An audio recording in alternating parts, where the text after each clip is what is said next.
OnEducation is sponsored by Participate, a community learning platform where the world learns together.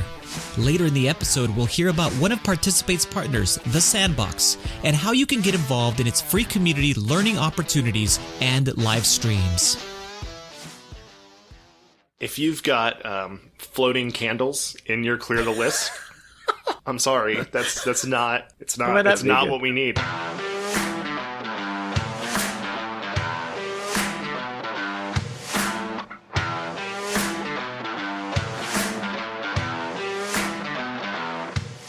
Welcome to OnEducation, part of the On Podcast Media Network. I'm Brad Treffler. And I'm Glenn Irvin. Friends, we have an awesome pod for you today. We will dig into why everyone is worked up about the Get Your Teach On conference, discuss whether there is a standard we should be meeting for decorating our classrooms, and our guest this week is educator, author, and friend of the podcast, Matthew Farber. I'm just laughing because it's just me and you. Yeah, it's like just us. It's just us. Yes. So what's going on, Glenn? Welcome back.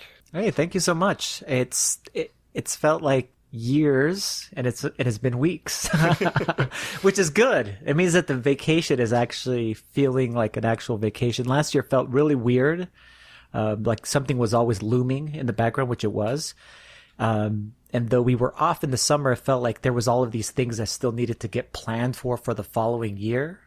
And there's some kind of uneasiness, and this year, not so much. So took an extended vacation and feel super refreshed. And as I'm looking at myself in the Squadcast thing, I'm like, oh, I have a bit of a tan. A tan? I for sure have a farmer's tan, though. You look yes, relaxed.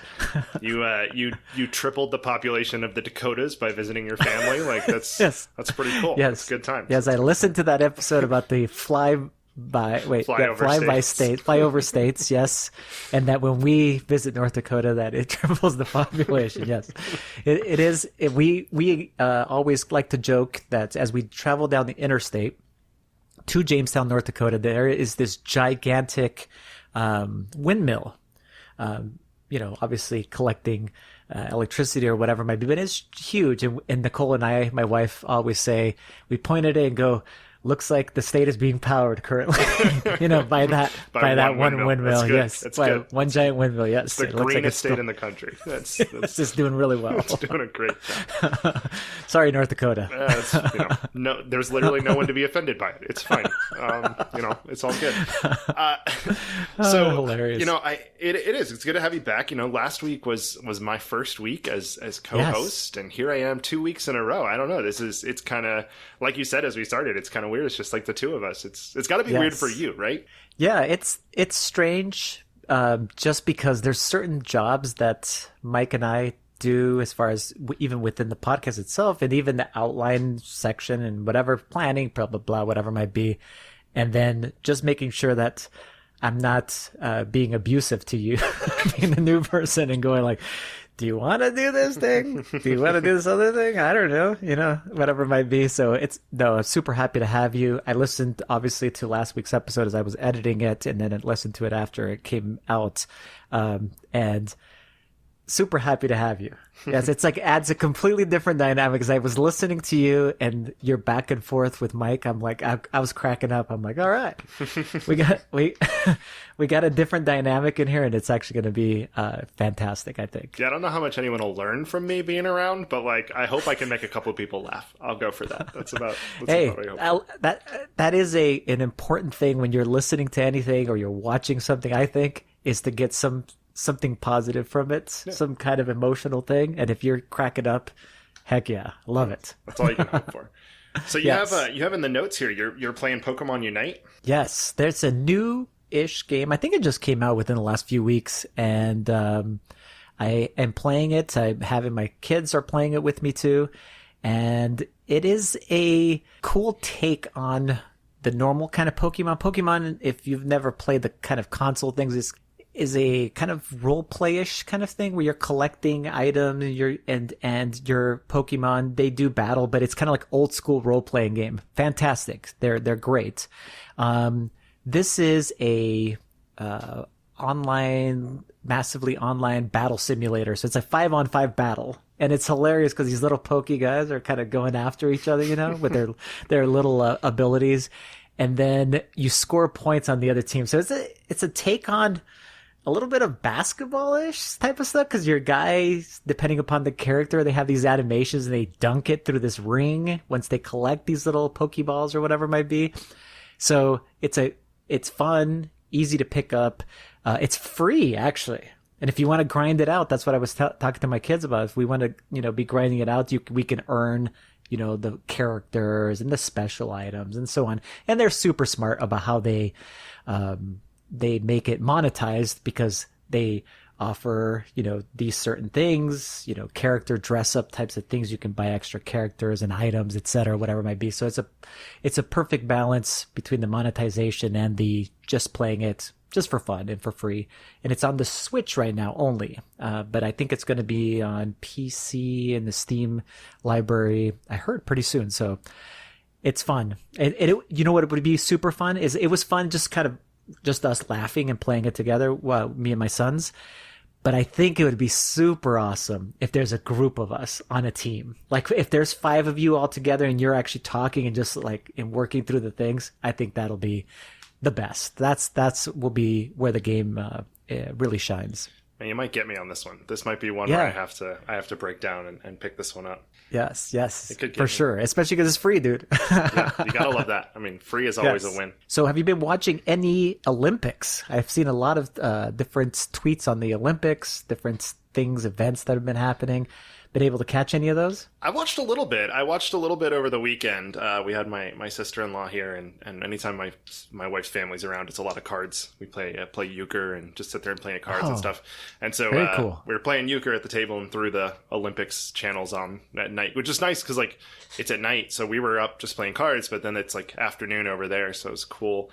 I gotta say, there is something tremendously nostalgic about skateboarding being in the Olympics. I loved that so much, watching skateboarding and trying to remember the names. I was at one point my wife said, "Oh, that was actually really impressive." I was I think that was a double McTwist to a nose grind, if I remember my Tony Hawk correctly. I'm pretty sure. Yes, for sure. So you were a skater. No, no, I played Tony Hawk Pro Skater. That was what I did. So that's where you got it. You knew the moves. I knew all those moves. I was good at. I played so much Tony Hawk Pro Skater. So that's a fantastic game. It is. That's a underrated. On top 100 lists. I just thought of that right now, that it's usually doesn't appear on those kind of top 100 lists, and it should, because it revolutionized that type of genre where you can go and play an open world, right? It was kind of open world-ish, where you go and you skate parks kind of thing. Runs, and you had so much time and stuff. It was crazy. I will say the craziest thing about it is I was watching it, and the women skateboarders, right?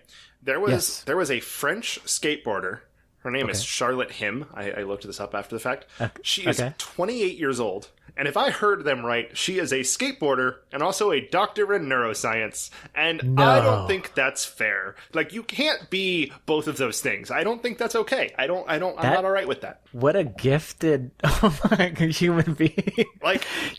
People don't understand though, Brad, how difficult. I was going to rant about how people were complaining about skateboarding being in the Olympics as a sport and how they can't stand that or whatever, because they're wearing their earbuds while they skateboard. That's the sign that's the sign that it's not a real sport. Yet we classify things like bowling and I was thinking about golf. Golf is very highly intensive. It's very difficult to do. Darts, I was thinking about darts too. Very skill intensive. But I was have you ever been on a skateboard? That's what I want to ask them. Right. Just to stay on a skateboard and just go down a sidewalk without hurting yourself. You can ask my younger brother, who my nephew got a skateboard. He was probably 10 or 11 years old, got it for Christmas, and he was trying to impress him, right? Gets the skateboard, is on the driveway, just gets on it, goes about 5 feet, it flips out from underneath him, cracked ribs. I mean, it is difficult to just stay on it. What they are doing and the manipulations of the board and on these, there's the skate parks themselves that they're using. It's just terrifying how bad you could actually hurt yourself. Yeah. even the way that they bail and only slightly hurt themselves is also very athletic and very skill intensive. So I will say it was a little off-putting. It genuinely was a little off-putting seeing them wearing earbuds in an Olympic sport. But then I thought about it. I was like, who cares? Like at a moment, I was like, okay, that's weird. But really, who cares? And I think a lot of the people complaining about skateboarding, like, just stopped watching. Because to me, there's no world in which you watch someone skateboard and do it at that level and go, how on earth did they make that skateboard go in the air? Like, there's nothing holding it. They're just their feet on it, and it just went in the air. I don't get it. It's magic. It's beyond my capabilities. That's it. My dad is probably the quintessential old crotchety man, and he's not nearly old enough to be as crotchety as he is, but he is, and he'll listen to this and tell me that he's offended by these comments, and I don't care. And he said, oh yeah, okay, so we actually watched it for a little bit, and I gotta admit I was pretty impressed. See, there you go. If my old crotchety man can be impressed by it, it's just too cool. It's super cool, and again, that's kind of one of the great things I think about the Olympics themselves. And I wasn't exactly going to be watching it or anything. I turned it on, and there was some weird sport. I think it was badminton, and my wife and I love badminton, and we're like, look, watch these people play badminton. This is not your backyard badminton. This is insane. Same thing with table tennis. And just some of these other sports that just people have become these just amazing athletes and are able to go ahead and display their skills every 4 years. And my youngest son especially has been fascinated with just all these strange, newish kind of sports. Like, like we're trying to figure out, okay, what are the rules here? Even the skateboarding thing, where you had certain amount for your runs, you could do the trick parts, whatever it might be. So super fun. I'm glad that it happened because it was canceled from last year, obviously, and then now it's on this year. And of course, people love to watch the main sports, the gymnastics. I suppose basketball. I'm not sure. Maybe swimming. I'm not sure. Swimming I like to watch these weird. Swimming is kind of a big one in the summer. I feel like it's kind of a big summer, and gymnastics is always up there. I am not huge into the Olympics. I think it's fine, whatever. I don't stake any stock in my my patriotism in how many gold medals we get, and it just. No. But I will say, seeing skateboarding on there was pretty cool. I'm about that. Yeah, that's kick butt. So usually Mike and I wanted to bring you into this, and I was thinking about this podcast itself.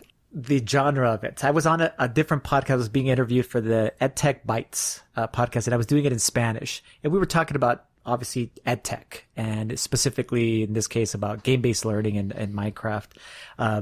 But I was thinking, as we were doing the interview and post the interview, I was like, what is OnEducation really about, right? So there's a bunch of different stuff. And one of the topics that usually, or one of the sources of discussions usually is EduTwitter. Yeah. Whether for the good or the bad or everything else in between, as far as the thing goes.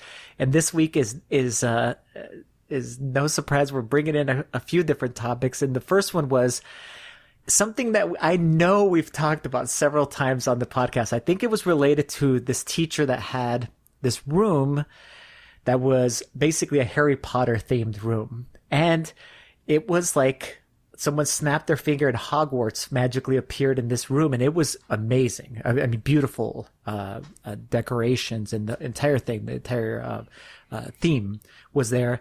And so decorating your classroom is back in the EduTwitter scope, and people are really angry. And someone said here... They're passionate. Yes, they're passionate. Yeah, maybe not angry. Save your color schemes for your home decor. Teaching is about more than decorating your classroom. Now, the second part of that, teaching is more than decorating your classroom.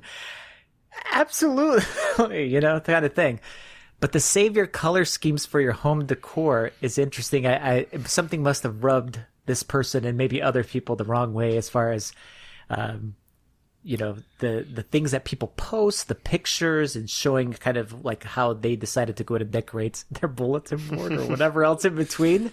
But it's every single year it seems to be come back to some of these kind of things, Brad. Yeah, I think edu Twitter runs in cycles of rage. Like, it's just there's every year at specific times. Like, you can always predict April there will be rage about standardized testing.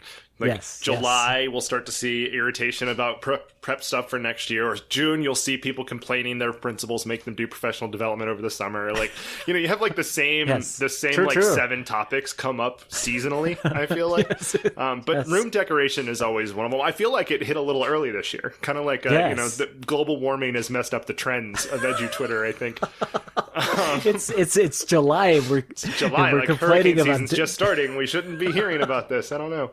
At least wait till the fall, early fall, at least, But no, okay, so yeah, like a lot of these tweets when we start them, the idea is there. I get it. We should not. Yeah. And like the Harry Potter room was super cool. I'm a big Harry Potter fan. It was neat. Yeah. It was great. But it does, on some level, create this like standard that you. And I think in one of the tweets you linked here, it started with this one person, Rebel Music Teach, is Emily.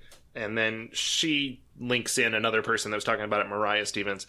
And she says that the thing to keep in mind is you need to make, like, are you doing this for your kids or are you doing this for your Instagram? And like, that's a good point. 2 different goals. So to say you shouldn't decorate your room is absurd. Have you ever been into a teacher's classroom that hasn't been decorated? It looks like, I mean, most of these schools are like concrete white walls. It looks like a murder room. Like they need to be decorated. It's a necessity. It's not good. Put something on the walls. But I also don't think we need to create this insane standard where, if I don't have wooden hand-carved benches to complete my Hogwarts, like, dining room, like, if it's not the Great Hall in here, then I'm not a good teacher. I also think that's a problem, right? So, yes. And the other thing that another person pointed out in this thread was you need to make new teachers understand that this is years of build-up. Yeah. Like, hopefully no one, and people do, we know this, but in general, we don't go out and buy, like, $10,000 worth of decorations to put in our classrooms. Yeah. Like, you get one poster for Christmas and think, well, my wife's not going to let me put this in the house, so I guess I'll put it in my classroom. It'll be my poster. I think that's how you're supposed to decorate your classroom. I don't know. That's my experience. But... Mine too. Yes. Very similar. Yes. So, I don't know. It's like, it's over time. So to take an extreme stance on decorating your classroom is hard for me. So, I don't know. People chill out. I wonder how connected this is also to talk about cycles. We have a ton of posts.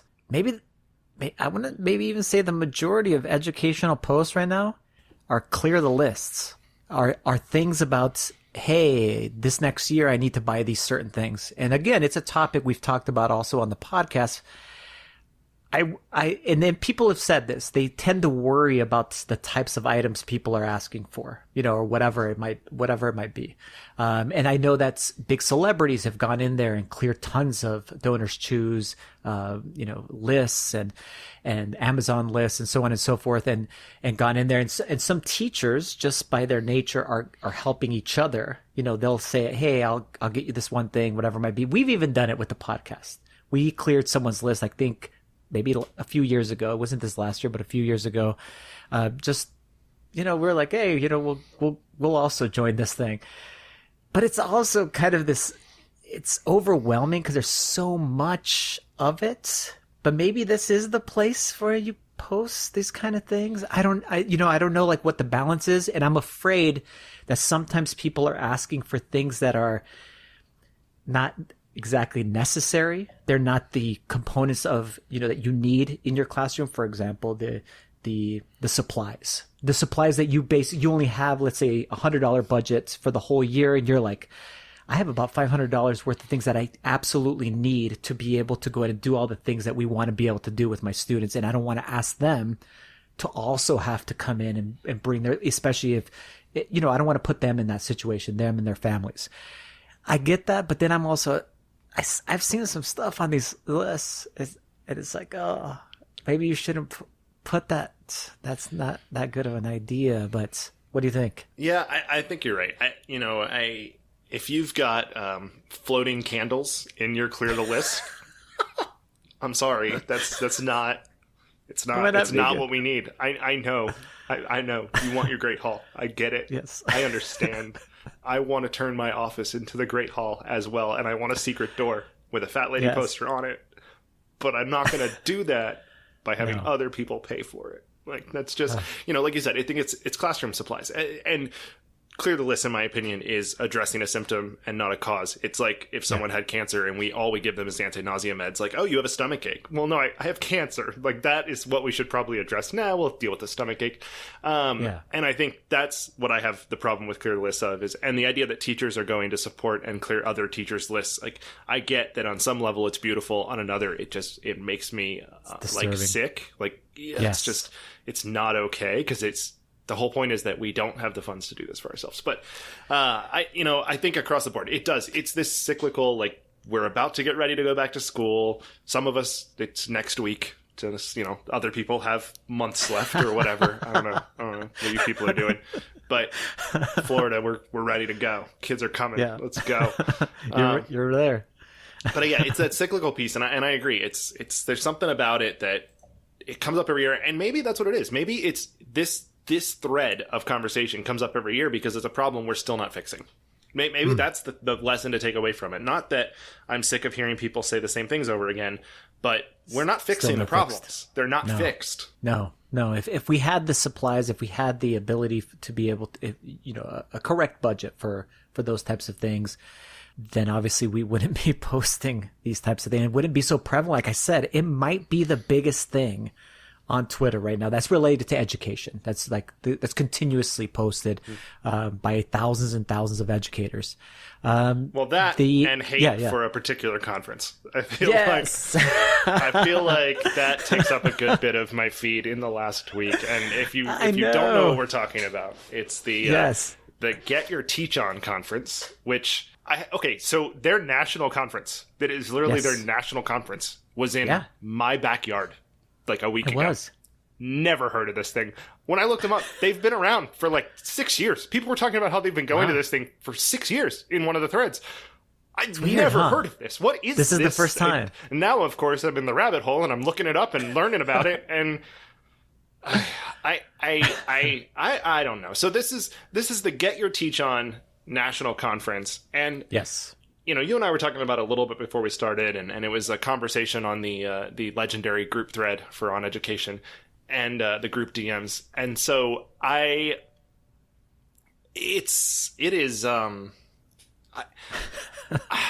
feel like I don't know enough about this to say this, but it definitely feels cringeworthy. There's something about it that just looking at the Instagram feed, there's just a lot. There's a lot happening here. I don't know.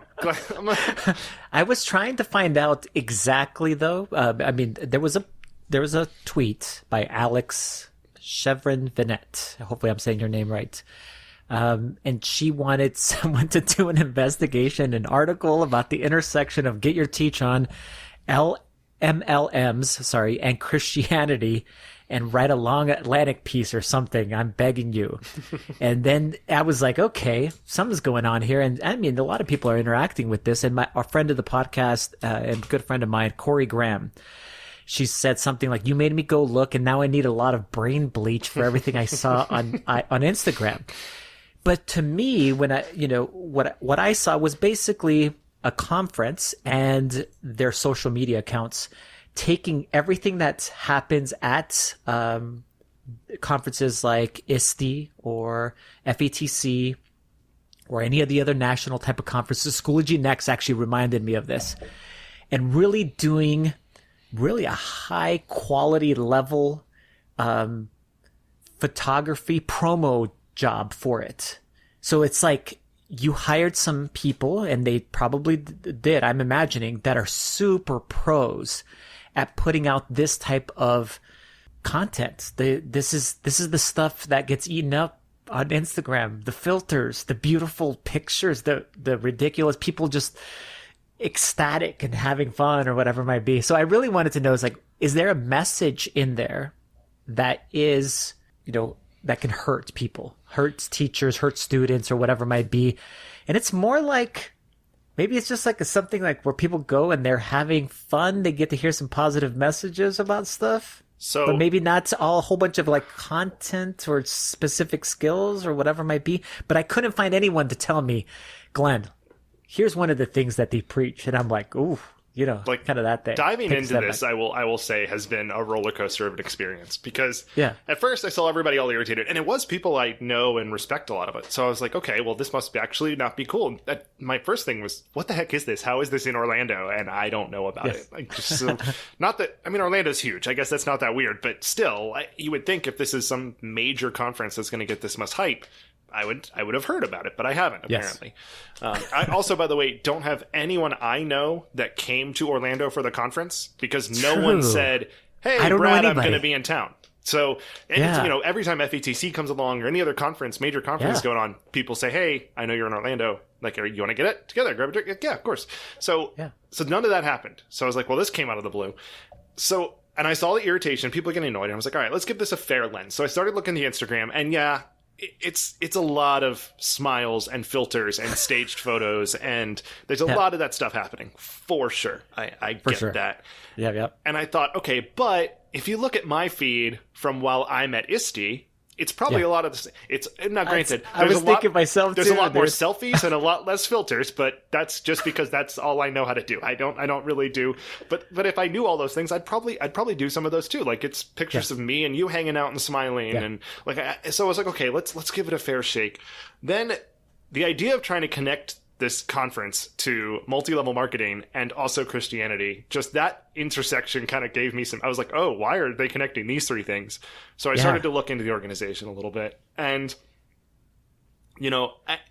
what I found interesting, and when I started to look into the organization, and not just their conference, like, this is just their getyourteachon.com/FAQs.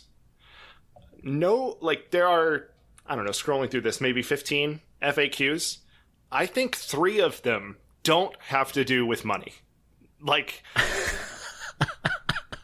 one is, okay, what are you doing to keep attendees healthy and safe? Okay, that makes sense. Fair enough. Good first question. For sure. What should I bring to a conference? Cool. Then it goes, okay, do you have merchandise or downloads available? Because, by the way, the first thing I ask about a conference, do you guys sell merchandise? Because that's why I'm coming. Can you give me some t-shirts, please? I really want to be there to buy merchandise. That's what I'm going for. We all know the ISTE store is the only reason any of us go to that conference. Exactly. But then it's like, okay, a couple real questions. Then it's, do you offer discounts? By the way, the answer is no. Can I register with a purchase order? The answer is no. Can I change my conference registration? The answer is no. Can I cancel my registration and request a refund? No. What is your refund policy? We don't have one. Like, I have more billing questions. Once you get your ticket, you got your ticket. Then what I also found interesting, you can't film sessions. There's no photography or videography allowed in the session. So you can't, I don't know. There was something about it that just made me uncomfortable. And it kind of, there definitely seems to be a huge money drive with a Instagram presence that says smiles and happiness. And I don't know, maybe I'm not a good capitalist, but those two things don't work together for me. I would agree with you. I was hoping that I would find, the hidden message, the hidden thing that was there. Maybe something more that's like a blazing fire. That was like, oh God, let's stay away from this. But agree with you 100% about that. I don't even know anybody. Not even one person. If you're a listener, please let us know if you went to this, because I want to know. DM us, talk to us, because we want to know if we're wrong, or what this was about, just in general. Because I don't even know one person that went to it. So that's another thing that's weird. Like, you're right. I never had heard of it. It's huge right now because of the, supposed, I can't believe this, all this stuff. But I look at their Instagram, page is 138,000 people. It's super, like, I am telling you right now, I'm looking at this is super pro. Their website, you looked at it, very professional. Yep. I mean, high amounts of money and investment went into that, and the way that that's actually formulated, and the way that it works, and the way that it sucks you into the free products so that you can possibly go purchase some products too. Mm-hmm. It's very, very well done. And you're right. Maybe it's just a big, like, capitalistic, suck in of people, and people go there and get pictures professionally done and get hyped up. Even get your teach on is an interesting. It's statement leading. too. It's leading. Yeah. The weirdest thing to me was as I was looking at this thread, and we linked to the thread from Alex, so check that out because it's interesting.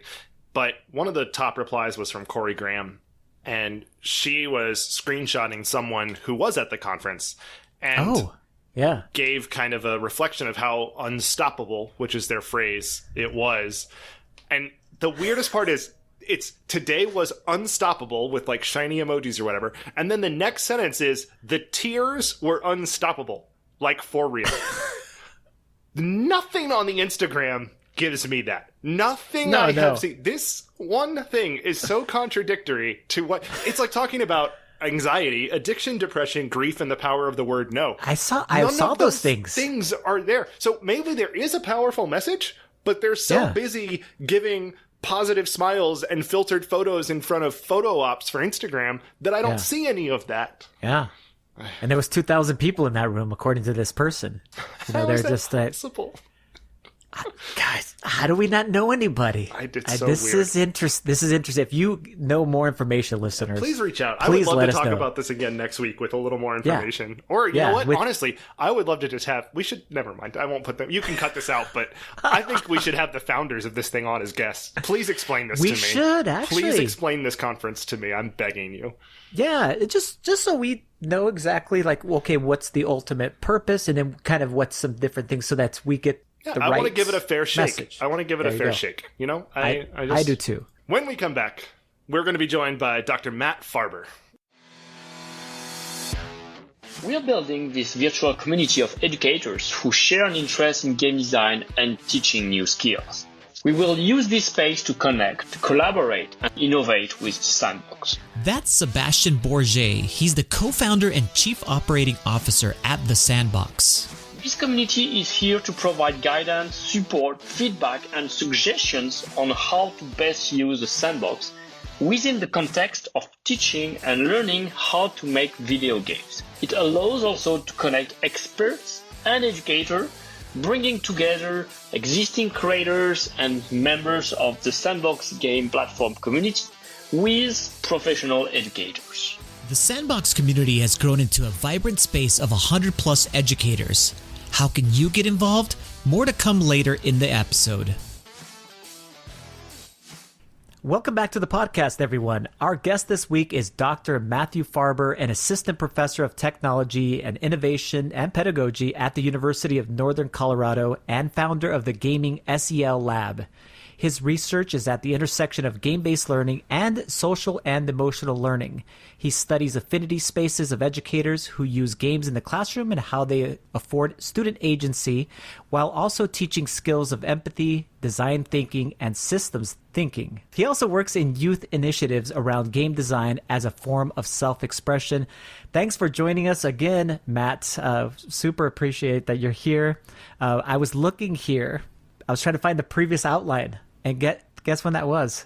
April of 2018 was when we first had you on OnEducation. You must have been one of our first guests. I'm thinking one of the first episodes.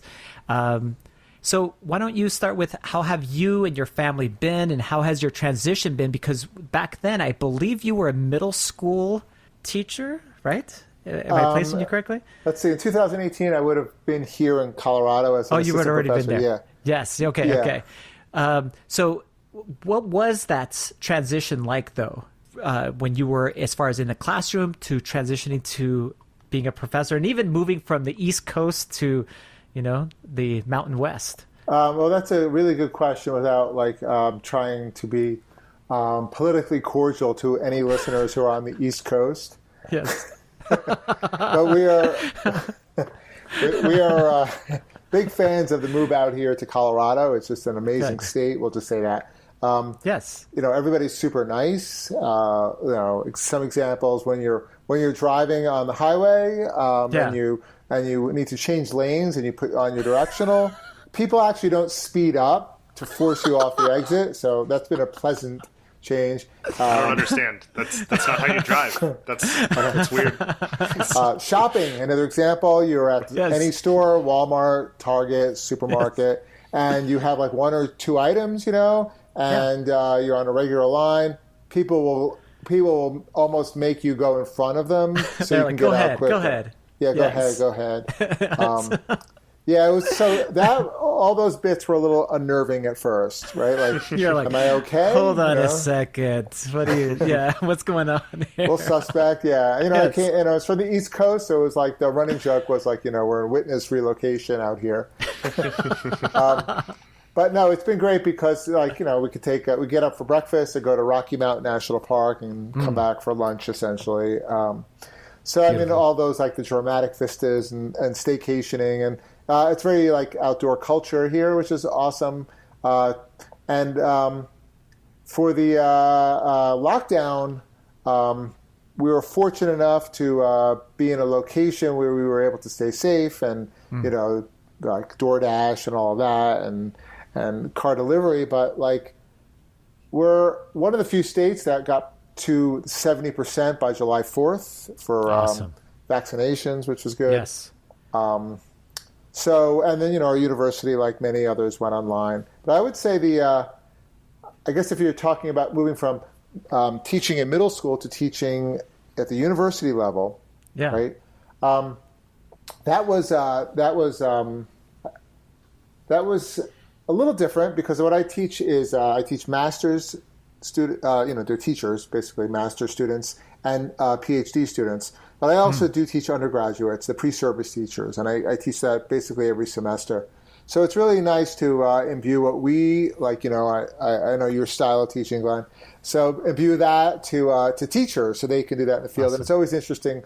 You were a guest speaker over Zoom last semester speaking about Schoology, right? Yeah, so it's really interesting to imbue on them, like, no, this is really true. This is what lots of teachers do, this sort of thing. Like, they actually teach in Minecraft, or they actually... This is real. This is real. Like, Flipgrid's a thing. Like, I'm not just loony or something, Yeah. And there's a bit of convincing, right? There was a bit of convincing with that for some undergraduates until the pandemic. And then it's like when my mom knows what Google Classroom is, right? Yes. Or when you hear, like, social emotional learning on the news, right? Suddenly it's like way right in the forefront, right? So there's no doubt, like, why am I learning this or why am I in this class? Because it was a required course in content area classes. If you're an ELA teacher, why am I in this course? Well, here's Twine, here are all these other forms of literacy, right? That you can learn that are enhanced with technology. I would say it was really exciting to teach teachers, and I'm still teaching in the classroom. Yeah. So those aspects were interesting. But I guess the most jarring for anybody who goes into academia is, one, of course, imposter syndrome, and two is if you remember going to college, there's all that empty space during the day. Like, I mean, it's not the class schedule of being a classroom teacher. Yes, it's a completely different type of schedule. Yes. Completely different. I have full days off in the middle of the week sometimes. The face-to-face teaching in the fall is a couple of hours a week. But then again, there's service. There's all the committees sitting on through the school, the university, and then of course, dissertation committees. And then there's all the research and publication, and suddenly all those side projects counted, because I know you're involved in a lot of these side projects, Yes. And all those suddenly are something that counts at the university level. Oh, I love that idea. I know. So all of a sudden it's like, wow, I can write a book, or I can do research about games, or all these things that already interest me, and they count for my work. That became very exciting. But it's... Yeah, it's nice to have the free time. Like, I can go pick up my son from school, or I can I can do random things sometimes during the day if I need to. But then again, you're always on the clock. Yeah. So it's always writing all the time, And it's even worse and amplified when you talk about games and experiences. You can go to Disneyland and like, wow, this is really interesting. Like, they're making a connection. Like, no, stop thinking about these things. So one of the things you just pointed out there, and it might lead into what I was kind of thinking of heading to next, but it is, you talked about the main thing being the moving from the traditional classroom into professorship and academia being the imposter syndrome. What is the source of that for you? And maybe, I don't know, I guess the why and the how. How do you deal with it as well? Yeah, for sure. Good question. So I also mentioned that because there was a comic that's called Piled High and Deep, PhD, and it's a web comic series among us academics. And I shared it in the Playful Learning Alliance group in Facebook today. And it's like, we're going to play Among Us. And then the grad student or the professor like, somebody here is an imposter. And then everybody in the room was like, it's me, I'm the imposter. And they all fessed up, they're the imposter. All the professors are like me. Yeah. So it's titled Among Us Academic Edition. And yeah, for me, my imposter syndrome is not teaching. I know how to teach. I've been teaching for decades. I'm pretty confident in my ability to teach in innovative ways. Like when I taught, I would do things like not have a desk in my classroom. I covered up my desk and made it like materials for students to use as projects, so I'd have to walk around the whole time. Eliminate front of classroom. Or, bringing games and project-based learning and like all sorts of different innovations. And I think some people think they're innovations. This is like, I know this is how Glenn taught. To us, this is teaching, I teach a course called Alternative Instructional Formats, which is like, gamification and flip learning and all these things. And I'm like, it's cool. Not alternative. This is teaching. This is it. Right? But yeah, to me though, actually the most I've had of imposter syndrome was not at teaching teachers and teaching pedagogy, but it was the first time I dipped my toes into what are games and game-based learning. When I wrote Gamify Your Classroom in like 2014, 15, something like that, when I wrote it and came out, it was like self-taught. Like I attended like a Coursera MOOC.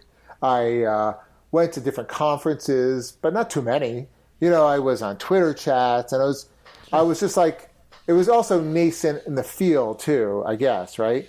And then to write about it with a degree of authority, I was reading books from like the community college library. I took out books on game design, like rules of play, for my own self-interest, which is, of course, that's what we want for self-directed learning, right? That's what we want from students. That's the point of things like Genius Hour, right?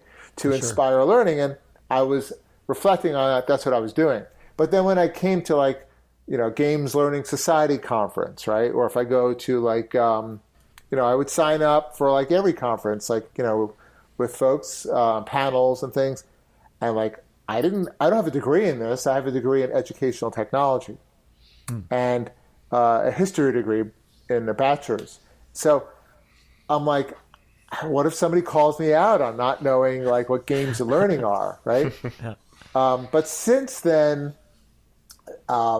it's really all like self-taught. Like, here's Bartle's, the Bartle's test, whatever right? And things that people talk about now, and just now sometimes, and I'm like, I don't know. I feel like somebody's going to say that I'm an imposter, right? I don't know what I'm talking about. Now, this is like 6 years ago. So since then, I've written a dissertation on this. I've gone deep. I've been trained by the Institute of Play at the time when they were around.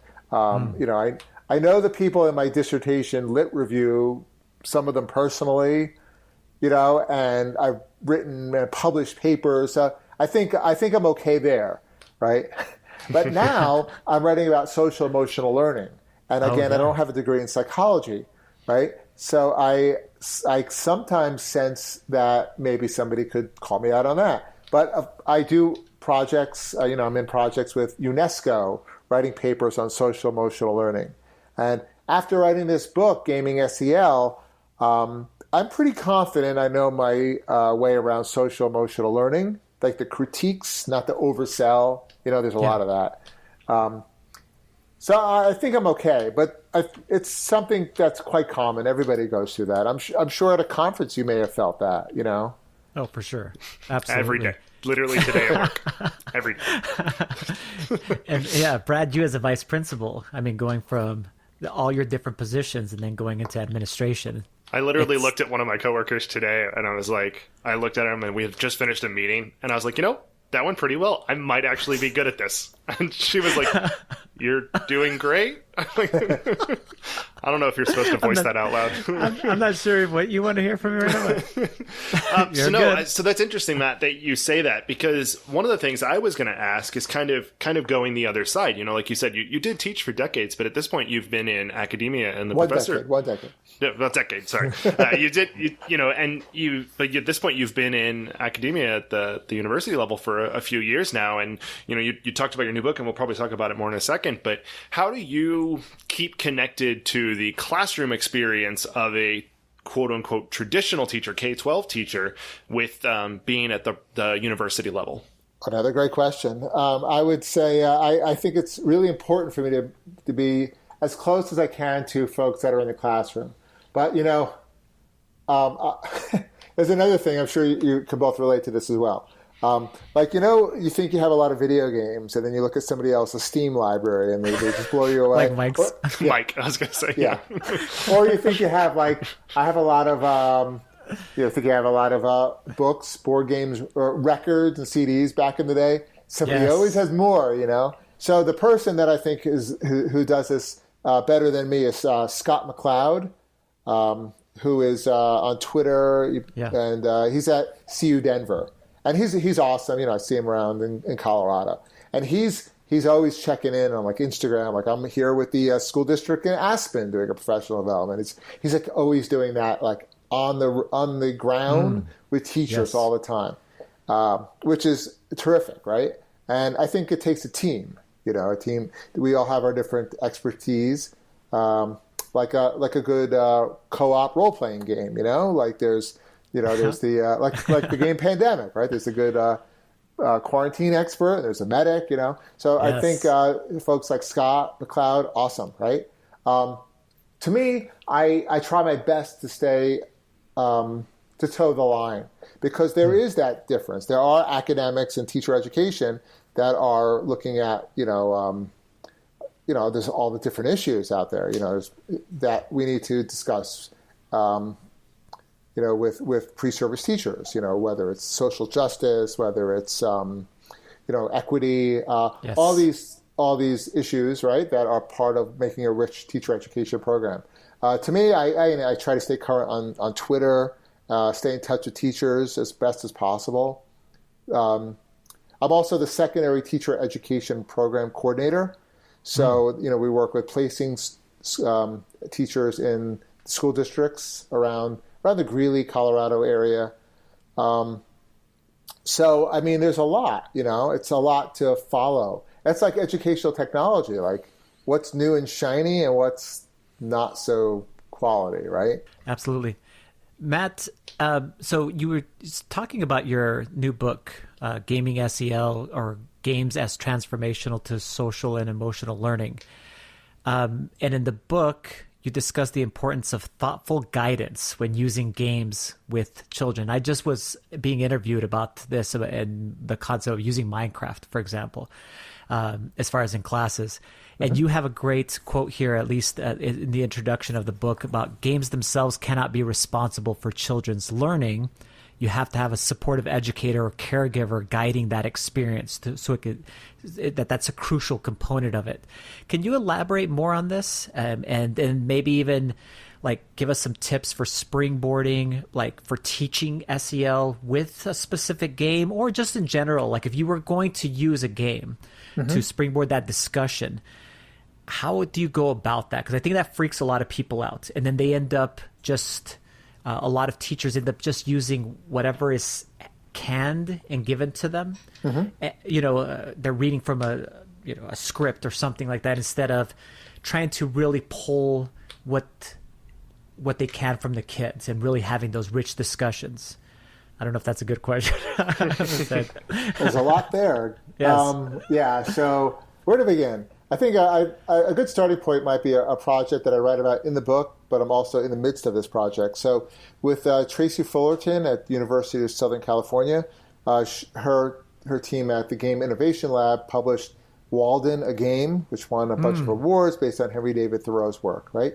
And she received an extension grant with the National Endowment of the Humanities. So myself and Matthew Hamilton, one of her PhD students, were developing curriculum around that game. Awesome. Right? So we meet every week and just nerd out on Thoreau, basically, and how to develop curriculum that's meaningful. Yes. Right? So as far as now teachers on the other end, what I do is I have teachers in my teacher education course and my new literacy classes, in my multi-literacy courses also.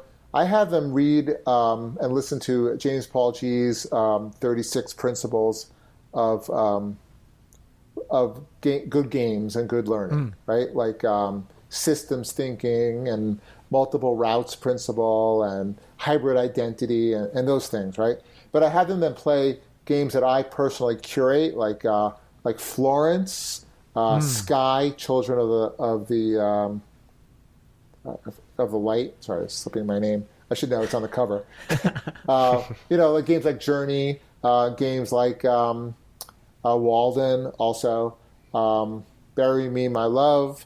Those sorts of games, a little bit different than like a game like Slice Fractions, right? So you have so I think it's important to think of the variety of games. And I used to be like the record store snob, like, oh no, that's not a good game, like Kahoot. That's not good. That's just a quiz with music and a timer. It's not really a game, Assassin's Creed Discovery Mode. You're in like ancient Egypt. That's what you should be doing, right? Not only is that a big leap for many. I don't know that Kahoot's not a game. It's not the be-all, end-all of everything, right? There are lots of different books we read. There are lots of different types of TV shows we watch, right? So, of course, there's a spectrum of different types of games, right? So I think it's good to introduce like light gamification and light games in the classroom, right, for teachers. But it's also important to expose teachers as well. Like, here, play Sky on your phone, right? And then think about these principles from James Paul G. And isn't that also a little bit different than some of the other rote games you may be playing in the class? The other issue I found is that you've got the games that, you're not doing, like, we used to call it like chocolate covered broccoli, not to like keep banging on that expression, but like whatever you're doing in the game is not what you're supposed to be teaching, right?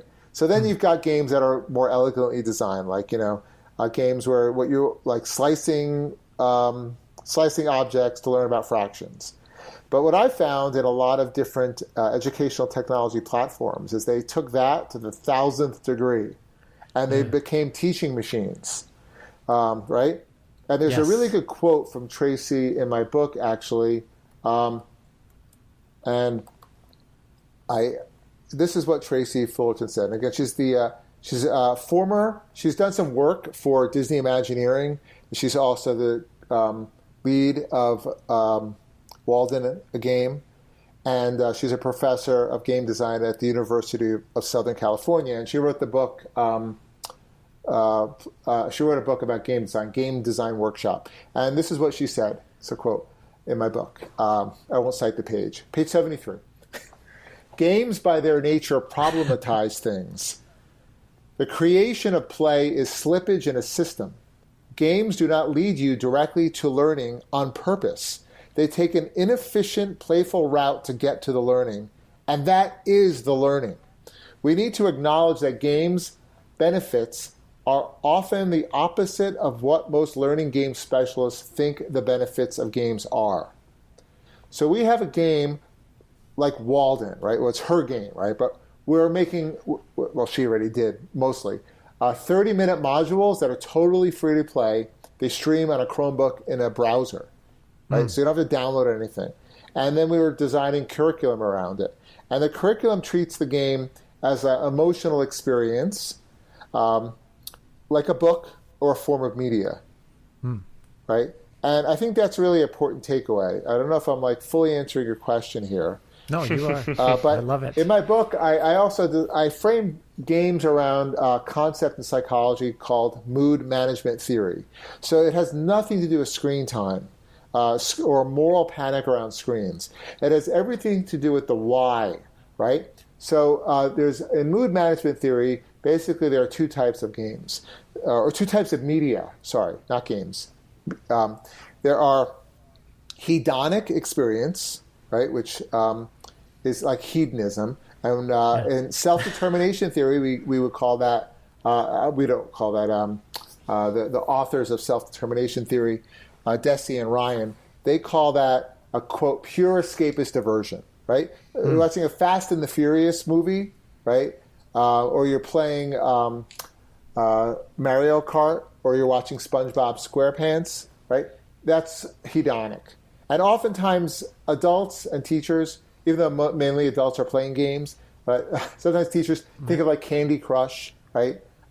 Yes. You know, or Fortnite. And it's perfectly fine mentally to have a hedonic experience. If you're in Zoom school all day, or you're in real school all day, you know, I came home and I watched DuckTales, right?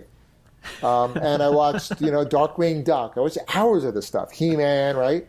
I watched hundreds of hours of TV, you know, and here I am. I got a professorship, right? That was the screen time, you know. And my book is also framed around Fred Rogers, right? So Fred Rogers saw that kids were already watching TV, so let's harness this for good, right? Yeah. Now, the other form of media is called eudaimomic media, or eudaimonia. And that is a different form of media. That is one that inspires awe, or it makes us feel more human. And when we go through this experience, we feel a sense of catharsis, that we've made it through this difficult emotional experience. So you might be watching The Walking Dead, right? And all these zombies are coming out, or walkers, right?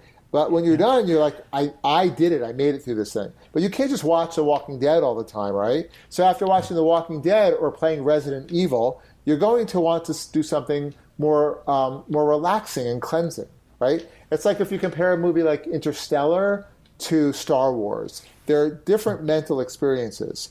You know, you might play chess, but after playing chess for a while, you might want to do something a little bit more, you know, not as mentally strenuous, which is where hedonic media comes in. And that is the why. That's why kids are on devices. That's why we are on devices. That's why we play games. That's why we do what we do. That's why we watch certain Netflix series. I can't watch, you know, dark British crime procedurals all the time, you know, because they get really dark, the British ones, right? You know, like you're watching Luther, and you're like, wow, this is really dark. And then it gets even darker, right? I can't do that all the time, you know. I have to put on the Great British Baking Show, you know. I have to like mentally unwind. Exactly, right? Now, if you have children, journal about what's in their media diet, and then reflect on why they're consuming certain media, and then we consider games as media, because that's what Tracy does, right? You have games like Slice Fractions, perfectly fine to learn fractions. Slice Objects, learn about fractions. Kahoot, interesting way and playful way to not just rote quiz, but to introduce content to students in a playful way, right? But then you've got games that are actually full-on media. And I think those sorts of games are not educational technology. If you're playing What Remains of Edith Finch, Gone Home, you know, A Night in the Woods, right? You know, a game like that, Spirit Fair is another one, right? Those games are not ones where you're going to have a dashboard and figure out like, oh, did they read enough Post-it notes they found around the empty house, right? Those are experiences. And just because they're on a computer does not mean they're technology. If you're streaming a documentary on Netflix through a smartboard, onto a screen, through your computer, and it's in the internet, is that technology? Is a Ken Burns documentary technology? When I got my master's degree in 2008, I started, discovery streaming was considered like, you know, part of educational technology. Everything's streaming now, right? It's what's called an invisible technology. An invisible technology is like, you want to go to your car, how do you unlock your car, right? You don't put your key in, you click the thing, right? That's an invisible technology. Lots of folks say to me, I'm not really good at technology, you know, and I look at their wrists and they have an Apple Watch on, and I'm sure they have Netflix, right? But those are invisible technologies. They're not intrusive in their lives. And I think more and more games that they're in our pockets, and that they're more ubiquitous, and they're telling narrative. They're the campfire of the 21st century, I've said before. Yeah. They're not really technology. They're an experience. They engender emotion, just like film and books do. And when we think about good games and how they engender emotion, that's where social emotional learning can come in. That was a fantastic response. Yeah, like I'm with you, right? Like I am with you, and I'm sure Glenn and I both, as people who have used games in class and play games ourselves, I'm with you personally, and I love the concept and I've heard it presented different ways, but I like the concept used of sort of the hedonistic and the yeah, and it's really hard to pronounce. And I've even chatted with Rachel Cowart. Take This. Maybe I don't know if you've seen her online. Rachel Cowart, no. Kowert. She's amazing, great to follow, and she does a lot of work in this space. But I wanted to even make sure I was having imposter syndrome about mood management theory, because I don't have a degree in psychology. I mean, I've taken psychology courses and to my dissertations, but that's not my lane, I guess, right? So I picked her brain separately. I'm like, I have all this, but I need to hop on a Zoom with you to make sure I'm writing this correctly. And she's like, don't even bring up hedonic and eudaimomic media. Just say mood management theory. But I think it is important to classify that there are generally accepted two forms of media. And we do turn to media for certain reasons. And media psychology is older of a field than game-based learning and social emotional learning, and it overlaps with self-determination theory. And I think, from a grand sense, self-determination theory is where we should be going with social-emotional learning. And self-determination theory has aspects like, autonomy, competence, and relatedness or belongingness, right? And, you play Among Us because you feel like you're part of a group. You could talk about it over Zoom. My son plays hide and seek with his friends. He played it during lockdown in his Minecraft world. He published his Minecraft world, invite his friends in, and they go on Zoom for fun. Cameras off, but they play hide and seek in his world. And, that creates that sense of belongingness, competence, and autonomy, right?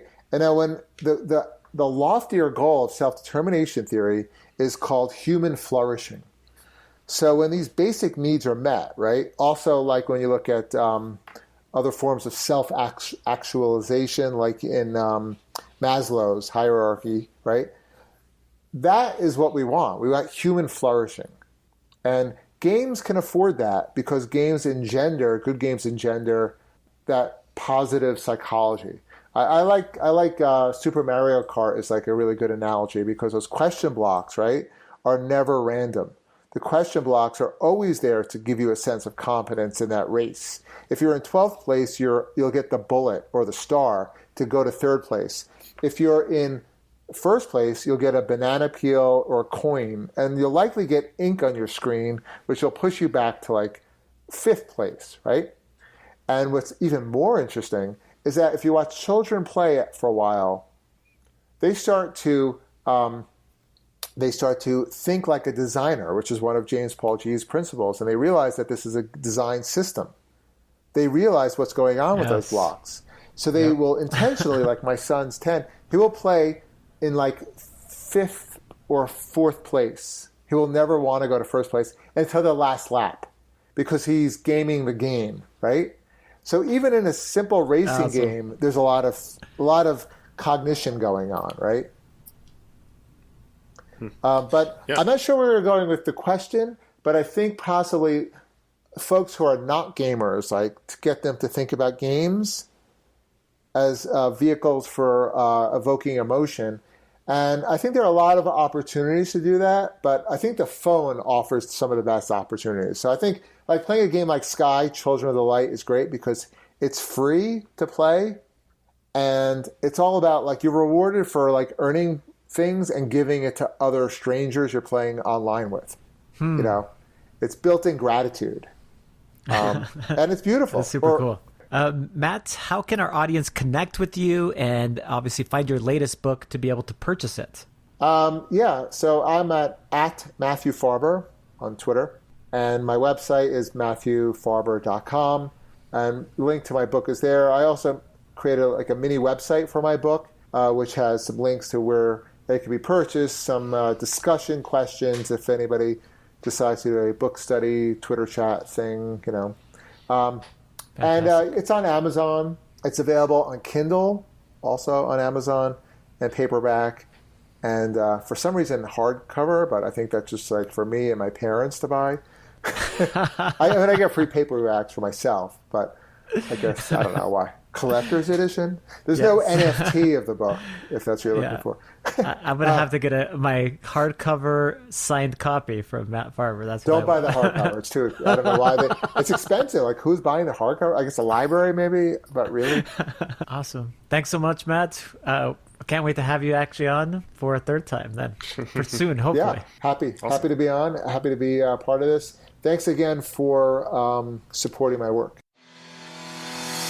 The Sandbox is creating a learning ecosystem where educators can learn in weekly streams, bring ideas into their classrooms, collaborate with other educators, and become Sandbox ambassadors. Our goal through the stream is to show the world how low the barrier can be to teaching and learning game making through our no-code and accessible platform. Anyone can do it. Passion and education. You can feel it in the streams as we explore and share ideas around game design implementation in your teaching practice. Join the community to learn more at go.participate.com/sandbox. Thanks for listening to OnEducation. My name is Brad Schruffler. My co-hosts are Mike Washburn and Glenn Urban. OnEducation is part of the On Podcast Media Network. You can listen to this show and many others by great educators like Monica Burns, Mike Matera, Tisha Richmond, and many more by visiting onpodcastmedia.com. Want to get in touch with us? Check out our website at oneducationpodcast.com. You can tweet us at oneducationpod. Mike is Mr. Washburn on Twitter. Glenn can be found on Twitter at herbspanish, and I can be found at Brad Schruffler. You can find us on Facebook by visiting facebook.com/oneducationpod.